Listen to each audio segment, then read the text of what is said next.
শিলিগুড়ি মহকুমার রাঙাপানির রেলগেট সংলগ্ন এলাকায় ব্যস্ততম সড়কে ঘটে যায় এক মর্মান্তিক পথ দুর্ঘটনা। সজোরে ধাক্কা মারে রেল বেইডিয়ারে একটি বালি বোঝাই 12 চাকার ডাম্পার। স্থানীয় সূত্র মারফত জানা যায়, আনুমানিক রাত 2টা নাগাদ ভয়াবহ দুর্ঘটনাটি ঘটে। যদিও কেউ হতাহতের খবর নেই।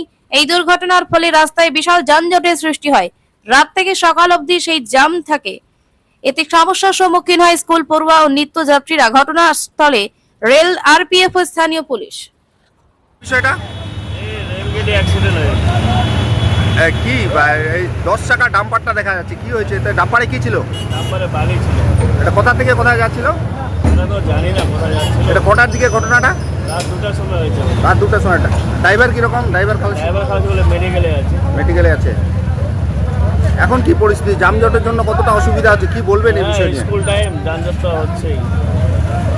জাম তো দেখতেছি, দীর্ঘ লম্বা লাইন লাগছে, কি বলবেন? খুবই দুঃখের বিষয়, প্রশাসনও এখনো আসেনি। জাম যে খুলবে। গাড়িতে কি ছিল? বালি ছিল, বালি। ধন্যবাদ।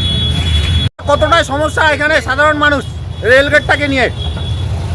দেখুন, এখানে প্রতিদিন আমরা প্রতিনিয়ত যাতায়াত করি। আমাদের 2-3 বার করে প্রতিদিন যাতায়াত করতে হয়। প্রতিদিনের যে আমাদের জীবন, এটা একদম অতিষ্ঠ হয়ে চলেছে। কারণ হচ্ছে রেলগেটের জ্যাম। এমনিতে প্রায় যদি রেলগেটে আটকা পড়ে আধা ঘন্টা 1 ঘন্টা ধরে প্রতিদিন আমাদের আটকে থাকতে হয়। তো অতি শীঘ্রই আমাদের রাঙাপানি ফ্লাইওভারের প্রয়োজন।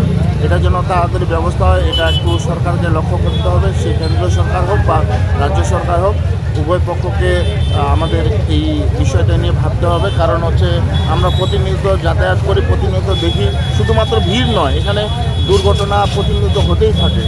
এই ঘোষপাড়া মোড় থেকে যে দোতলা পর্যন্ত আমাদের প্রতিনিয়ত যে দুর্ঘটনাগুলো ঘটে, তার একমাত্র কারণ হচ্ছে আমাদের রাঙামাটি রেলগেট।